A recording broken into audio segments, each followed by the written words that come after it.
guys, it's a boy Focus here, with another material. Yeah, I haven't done this in a very long time, and I may come off as a little bit rusty, but I'm sorry, you just have to bear with me. Yeah, but for the sake of learning, just don't focus more on how you know, I'm going to break this down, and I'm going to, I'm not that articulate when it comes to doing representation.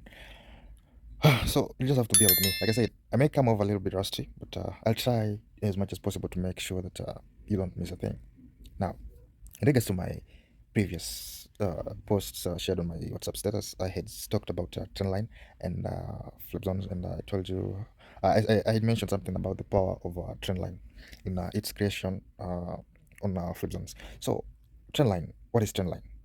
So basically, Trendline is an area where price seems to bounce from whenever it touches at that level.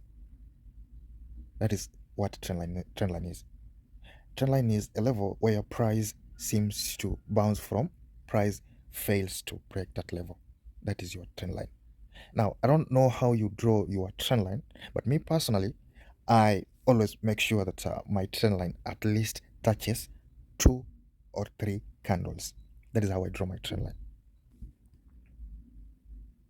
So what happens Niti, whenever a trend line inakuanga broken, if the trend line like was a resistance, for instance, iko broken, it immediately turns to support, and vice versa. If the trend line like was support, if it's broken, it immediately turns to what? It turns to resistance. So as you can see, kwa hii daily chart, this is a daily chart on gold metal, and as you can see from this level up to this level, this was our resistance. Oh, no, this point has been tapped, this point has been tapped, and this point has been tapped. So this is indeed our resistance, and as you can see, price ilikuwa inakuja inatap the resistance, inashuka, inakuja inatapa resistance, inashuka, inakuja inatapa resistance, inashuka up until this level here. Unaona, when this resistance was invalidated at this point, it lost its function as a resistance. It immediately swapped or flipped to what? To a support. And as you can see, when price came to the same level where the resistance was broken, it immediately acted as what? As a support. And as you can see, boom, it flew. Now, when this resistance was invalidated here, it switched from being a resistance to being what? To being a support. Now, price jumped at this point here. As you can see, our new resistance was created when price tapped into this level here, kisha ikashuka. It came again, tapped into this level, kisha ikashuka. And because this was a newly created support, price, when price came to test it, ili respect, and ikafanya nini? Ika buy. And when it came to our newly created resistance, what did it do? Ika respect that resistance level and ikashuka. It did that up to this level huko chini where price bought. Unaona, and ikabuy, kisha ikakuja ika break the newly created what? Resistance. And in doing so, what happened? The resistance switched to what? To a support. And as you can see, we have a continuation demand here. So this is a confirmation core. This had more confluence to your entry because unasema we had a flip zone hapa hivi, the resistance was broken, it turned to a support. Now kwa hii support we have nini? We have a continuation demand. So a continuation demand, or a demand that is in line with a support, that demand inakuanga na high chances ya kuhold. The supply that is in line with a resistance inakuanga na high chances ya kufanya nini? Ya kuhold. And you'll see this, you'll see it from here. So this continuation demand, what is the continuation demand? It's on price rallies, drops, creates a base, then continue rally. So the base becomes your what? Your demand. Now, look at how price reacted to that created demand that was left behind kwa your flip. Unaona? So if your entry was at this demand level, your entry ingekuwa nini? Ingekuwa a sniper entry. Unaona? The price came ikatap, and you can see this weak rejection. Like the reaction hapa was so strong yenye ili push price ikaenda, so price ikarally ikiendaga. And as you can see hapa pia we have nini? We have our resistance. Now kwa hii resistance, like I said, how do you ascertain that this is a resistance? It's a resistance, or rather, how do you ascertain that this is a trend line? You ascertain it is a trend line when it touches 2 or 3 weeks of different candles. As you can see hapa hivi we have that touch kwanza, pili ndio touch ya touch ya tatu ndio. I'm sorry, na I'm doing all this using my phone, that's why the display you just have to bear with me because this was just a by the way thing I decided to do. Now as you can see we have our resistance hapo, and the resistance, it was invalidated, and it turned to a flip. And as you can see we have, what do we have here? We have a continuation demand, But to me personally, I wouldn't call this continuation demand because this candle, it didn't rally as much as this one did. This bullish candle. Ukiangalia hii like haina that impulse. Unaona? Hakuna volume kwa hii level. So personally singeingia hapa unless there would have been a volume kama in this scenario hapa. Unaona? So the volume hapa ndo ilifanya this spear demand. I think you should add that to your note, that if the continuation demand on a flip zone ama the continuation demand on a support level had some momentum in it, that adds more confluence on that level holding. So up IV, you see, I can't call this a rolling candle. And as you can see, okay, even if you enter this level, you'll be taken out. So what you have to do ni unacha the price ikuje itest at the newly created support, then unabuy nayo support ukiendaga nayo. And that is exactly what happened here. Price invalidated this resistance at this level, created this like naweza nisema ni inducement tulua like wale watu wanadhani mazina ka continuation demand, acha nitaingia hapo. So these are liquidity or inducement level. Kisha price after imeinduce these early buyers, the buyers who bought at this support level did what? Walienda nayo wakienda hivyo hivyo. Now kuna kitu nataka niongelee tu kiasi ama nitaguzia.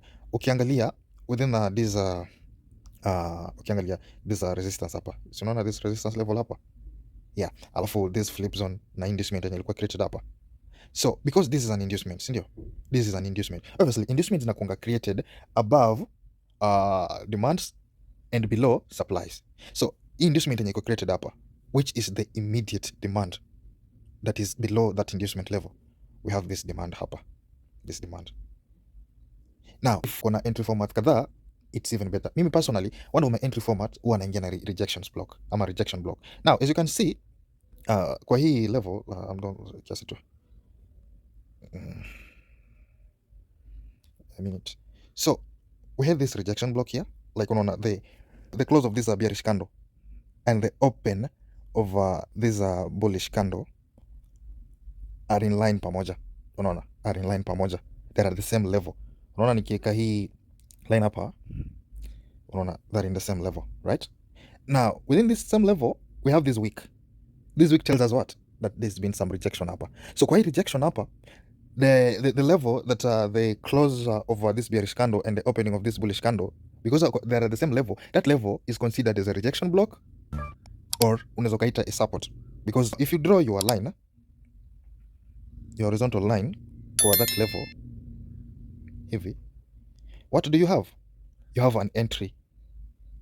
You have an entry at this level. Now sasa personally mimi I don't know kama nilingia trade because this was last year, sikumbuki most of my trade, but inaka nilingia trade. Why? Because mimi hakuna rejection block yenye naweza nikaona lafika niacha. Now because ume incorporate the flip zone, because you know unajua the trend line hapa, the resistance stand to a support zone.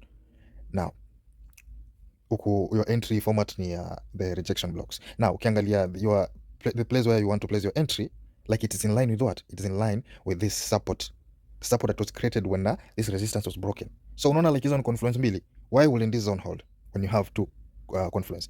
Now ukiweka entry yako hapo, unaona price ilikuja ikatap into that rejection block area, alafu ika buy immediately. Sniper.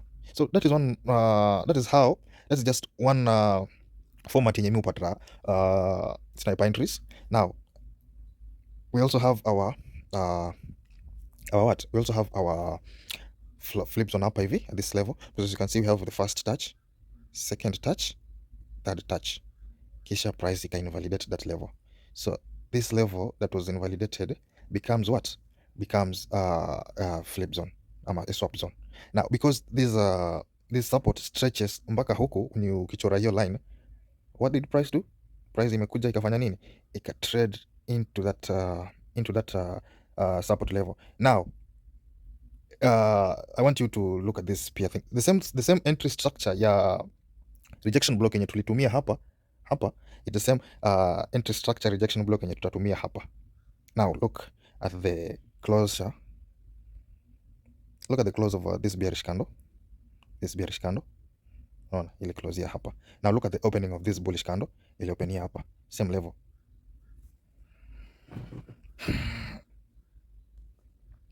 Sorry, simu there's some ilijitoa. So look at the opening of this The opening of the closure of this bearish candle and the opening of this bullish candle, they're at the same level. Naangalia hizo wiki zenye ziko kwa hizo candle, so we have a rejection block hapa hivi. Ukichora into, switch into a line chart, it will appear as a support.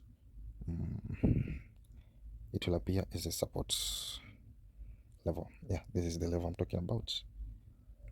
See, it does appear as a support level. Ingine ndio hii, but I'm not sure if that is where entry is at. Sorry. Yeah. So yeah, it does appear as what? As a support level. These are $2016.160. Now we'll just remove this one. Na tunabaki na hiyo rejection block yetu that is in line with the flip zone. The flip zone that the resistance which turned to a support level. Now entry yako uneka at that rejection block. Entry yako uneka hapa. What does price does? Price inakuja, taps into it alafu ina buy. So unaona, this is a consistent pattern. It happens in all in all instrument in your trade. Unaona, ina happen kwa indices, ina happen kwa currency pairs, ina happen kwa synthetics. Like this is a consistent pattern. Unaona, and if you can teach yourself how to identify these flip zones, the demands or the supplies that are within that those flip zones, the confluence that tells you, you know, this zone is indeed going to hold. Like if you can identify those things venye nimesema, trust me, you can use this strategy to scale up your trading game. Unaona, so lazima tukue ati unajua smart money ama uko unajua support and resistance ama uko unajua focus concept ama no. Unaweza find just one thing and ukaipolish, one thing uka work with and ikakuwa inakupea consistent results. Because ukiangalia from this level, if you've been if you were a trader mwenye or maybe on a trade, ama the trader who would have chosen like to incorporate this as his strategy, this trader, unaona hapa angepata a winner trade, hapa angepata a winner trade, hapa angepata a winner trade, and definitely hapa angepata a winner trade. So these are 1 2 3 4. These are 4 gold trades zenye zimekuwa zikupea consistent winning, just focusing on one strategy ama one entry module. Unaona, yeah.